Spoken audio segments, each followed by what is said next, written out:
લીમજ ગામે મજૂર વર્ગ પર અન્યાય, પાણી અને મજૂરીથી વંચિત આદિવાસી સમાજ મામલતદાર શરણે.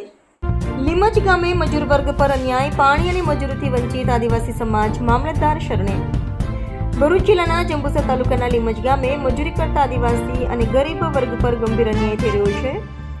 ગામના આદિવાસી મજૂરો અને મજૂરી કરીને જીવન ગુજારતા પરિવારોને પાણી અને રોજગાર બંનેથી વંચિત રાખવામાં આવી રહ્યા છે, જેના કારણે સમગ્ર મજૂર વર્ગમાં રોષ ફાટી નીકળ્યો છે. ગામના સરપંચ, આગેવાનો અને કેટલાક ખેડૂતો દ્વારા છેલ્લા કેટલાક સમયથી મજૂર વર્ગ સાથે શોષણાત્મક વર્તન થતું આવ્યું છે. ખેતરોમાં કપાસ બનવા માટે મજૂરોને કિલ્લાના માત્ર ₹8 આપવામાં આવે છે, જ્યારે બહારથી લાવવામાં આવતા મજૂરોને કિલોના ₹10 સાથે ચા નાસ્તાની સુવિધા પણ આપવામાં આવે છે. આ સિવાય સ્થાનિક મજૂરોને 12 કલાક સુધી માત્ર ₹200માં કામ કરાવવામાં આવે છે, જે માનવ અધિકાર અને મજૂરીના નિયમોનું ઉલ્લંઘન છે. આ જ પ્રકારના અન્યાય અને શોષણ સામે ગામના મજૂર વર્ગે મામલતદારને આવેદનપત્ર આપી ન્યાયની માંગ કરી છે. મજૂરોના જણાવ્યા મુજબ જો તેઓ ખેડૂતો અને શાહુકારોની શરતો મુજબ મજૂરી ન કરે તો ઉછીના લીધેલા પૈસા પર 40% વ્યાજ વસૂલવાની ધમકીઓ અપાઈ રહી છે અને કેટલાક પરિવારોના ઘરના પતરા, નળિયા ઉતારી લેવાની ધમકી પણ આપવામાં આવી છે. મજૂર વર્ગ દ્વારા મામલતદારને રજૂ કરાયેલ આવેદનમાં વધુમાં જણાવાયું છે કે અન્યાય સામે અવાજ ઉઠાવતા ગામના પાણીના સ્ત્રોતો પણ મજૂરો માટે બંધ કરી દેવામાં આવ્યા છે. નવીનગરી આદિવાસી વિસ્તારમાં રહેનાર મજૂર વર્ગને પીવાનું અને વપરાશનું પાણી આપવાનું બંધ કરાઈ ગયું છે, જેના કારણે હાલ ગ્રામજનોમાં ભારે અશાંતિ વ્યાપી છે.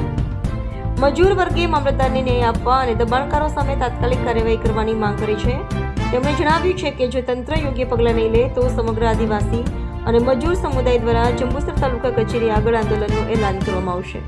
નમસ્કાર દર્શક મિત્રો, કાનમ એક્સપ્રેસ ન્યૂઝમાં આપનું સ્વાગત છે. હું છું આપનો દોસ્ત રમેશ. સમાચારોની વાત કરીએ દર્શક મિત્રો તો ભરૂચ જિલ્લાનો જંબુસર તાલુકો અને જંબુસર તાલુકાનું લીંબજ ગામ અને આ લીંબજ ગામ ખાતે મામલતદાર કચેરીના પ્રાંગણની અંદર કાનમ એક્સપ્રેસ ન્યૂઝની ટીમ આવી પહોંચી છે અને આ લીંબજ ગામના જે નાગરિકો છે, લીંબજ ગામના જે લોકો છે, આદિવાસી સમાજ, અનુસૂચિત જનજાતિ સમાજ કહી શકાય, અને આ લોકો કંઈક પોતાના પ્રાણ પ્રશ્નો લઈને આવ્યા છે. શું પ્રાણ પ્રશ્નો છે આપણે જાણીએ. કેમેરામેનને વિનંતી કરીશ કે અહીંયા લોકો કંઈક માંગણી કરી રહ્યા છે, કંઈક રજૂઆત કરી રહ્યા છે અને શું પ્રશ્નો છે આપણે જોઈએ. કેમેરામેનને વિનંતી કરીશ, દ્રશ્યો બતાવશે. પાણી આપો, પાણી આપો, રોજીમાં રોજી આપો, રોજી આપો, રોજી આપો, પાણી આપો, પાણી આપો. સરકારને એક નિમ્રત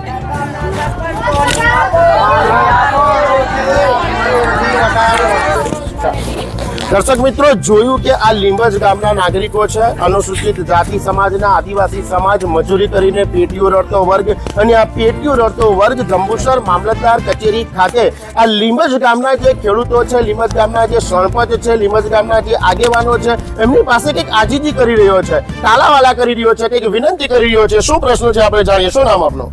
બાબુભાઈ બાજીભાઈ રાઠોડ. બાબુભાઈ, શું કહેવું છે આપણું આ બાબતે? કેમ અહીંયા તમે નારા લગાવી રહ્યા છો? શાની રજૂઆત છે? કેમ આવવું પડે? અમારે એવું છે, અમારા ગામમાં મજૂરી ઓછી આપે છે અને બહારના લોકોને વધારે આપે. કોણ મજૂરી આપે છે અને કેટલી આપે છે? ખેડૂતો ગામના.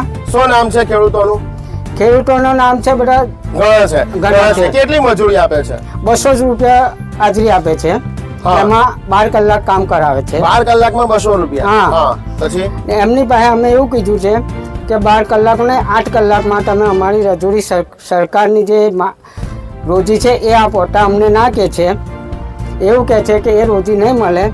પહેલાં જે તમે એડવાન્સ લીધું છે એ એડવાન્સ તમે નહીં આપો તો 40% વ્યાજ તમને પાછી ઉઘરાણી કરવામાં આવશે. શું એડવાન્સ લીધું? શું એડવાન્સ લીધું? કઈ નહીં, ₹2-3 હજાર લીધેલા હોય મજૂરી કરતી. કોની પાસેથી લીધેલા? બધા ખેડૂતો પાસેથી. બરાબર, બરાબર. અને એનું 40% વ્યાજ માગે છે. અને જો વ્યાજ નહીં આપો તો પતરાને ઉતારી લેવામાં આવશે, એવું કીધું છે. હા. અને બીજી શું સમસ્યા છે? બીજું પાણીની સમસ્યા એટલી છે કે કામે ના ગયા એટલે પાણી બંધ કરી દીધું. એ લોકો કોણે બંધ કરી દીધું? પાણીવાળાએ.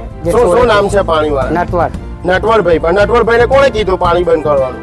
એ જે તલાટીને એમને જે પંચાયતમાંથી એમને કીધેલું છે. કોણ છે પંચાયતમાં? કોણ છે? અભયસિંહ રાઠોડ. અરે અભયસિંહ પટેલ. કોણ છે અભયસિંહ પટેલ? સરપંચ. સરપંચ છે. અભિષેકભાઈ સરપંચ છે? ના, એમની પત્ની છે. શું નામ એમનું? વિધિતા. વિધિબેન. વિધિબેન. તો તમને વિધિબેને કીધું કે અભિષેકભાઈ કીધું? અભિષેક. દર્શક મિત્રો, જોયું કે આ જંબુસર તાલુકાનું લીંબજ ગામ અને લીંબજ ગામનો આદિવાસી સમાજ અનુસૂચિત જનજાતિ સમાજ કહી શકાય. 150મી દર્શક મિત્રો આપણે બિરસા મુંડાની જન્મ જયંતિ ઉજવવા તરફ જઈ રહ્યા છે.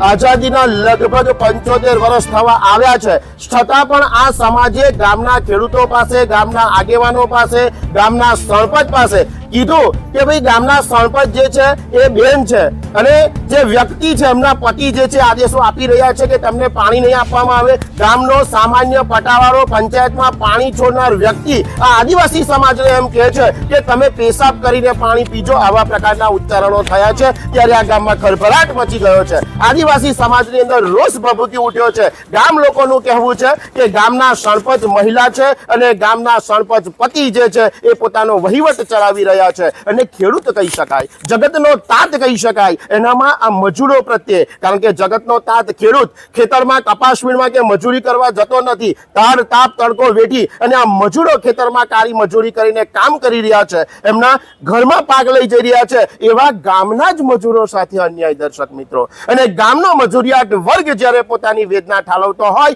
ત્યારે શું આ જે આપણો રાજકીય વર્ગ છે, મતદારોની બેંકોની જ્યારે વાત કરવામાં આવે, ચપટી ચવાણોને ખાલી જગ્યાની અંદર જ્યારે મતદારોને ખરીદવામાં આવે અને જ્યારે મત આવે ત્યારે આ ગામના મણિભાઈ હોય કે નાથાભાઈ હોય એમને ભાઈ કહેવામાં આવે અને જ્યારે ચૂંટણીનો સમય પતી જાય ત્યારે આ રોડ પર રઝળતા લોકો જોવા મળી રહ્યા છે. આદિવાસી સમાજ આ વહીવટદારો પાસે, આ ગામના સરપંચ પાસે, ખેડૂતો પાસે 40% વ્યાજ માંગે છે. સાહુકારીનો જન્મ થયો છે, સાહુકારી મુક્ત ગુજરાત છે. પોલીસ ડિપાર્ટમેન્ટ જ્યારે લોન આપીને સાહુકારીની દૂર કરતું હોય ત્યારે આ ગામના લોકો પાસે ઊંચી પાછીના નાણાં જે ઉચ્ચ વર્ગ દ્વારા, ખેડૂત વર્ગ દ્વારા, સરપંચ દ્વારા આપવામાં આવ્યા છે એમનું 40% વ્યાજ વસૂલવાની ધમકીઓ આપવામાં આવે છે અને 40% વ્યાજ નહીં આપવામાં આવે તો આદિવાસીઓના પતરા અને નળિયા પણ ઉતારી દેવાની વાત આ ગામના લોકો દ્વારા કહેવામાં આવી છે. માટે બુદ્ધિજીવી વર્ગ, જાગૃત સમાજે જાગૃત થઈને આદિવાસીઓનું શોષણ થતું અટકાવવું જોઈએ. શું નામ છે બેન આપનું? કોકિલાબેન સંજયભાઈ રાઠોડ. કોકિલાબેન, શું કહેવું છે આ બાબતે? અમોને 8 જ રૂપિયા ચૂકવે છે, રોજ ના પડે તો રોજ હોય નથી આપતા. કિલોના 8 રૂપિયા આપે છે, રોજ ના પડે તો રોજ હોય નહીં આપતા. રોજ પણ નથી આપતા. અને બહારના મજૂરો? બહારના મજૂરોને 10 રૂપિયા કિલો વેન આવે, ચા નાસ્તો આલીમને લેવા જાય, મૂકવા જાય, બધું આ બાબતે તમે રજૂઆત કરી, હા, તો શું પરિણામ મળ્યું?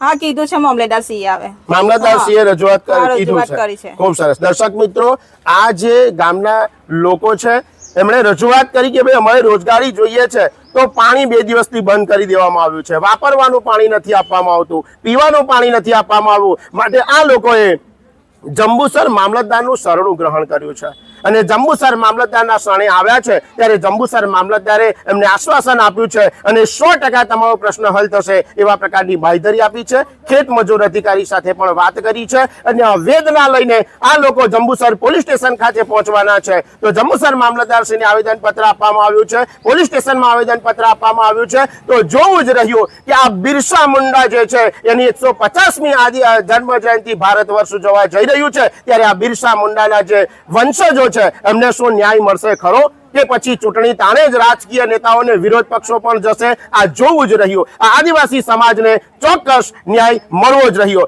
હજુ પણ કાનમ એક્સપ્રેસ ન્યૂઝની ટીમ જંબુસર તાલુકાના દરેક ગામડે પહોંચવાની છે અને વિકાસથી વંચિત જે ગામો છે એમની અચૂક મુલાકાત લેવાની છે. તમારા પ્રશ્નોને રજૂઆત કરવા માટે અમારા કાનમ એક્સપ્રેસની જરૂર મુલાકાત લો. કાનમ એક્સપ્રેસ આપણી સાથે સદા તત્પર છે. જોતા રહો Kanam express news Jambusar. Cameraman Shivprasad Jambu સાથે રિપોર્ટર રમેશ પરમાર.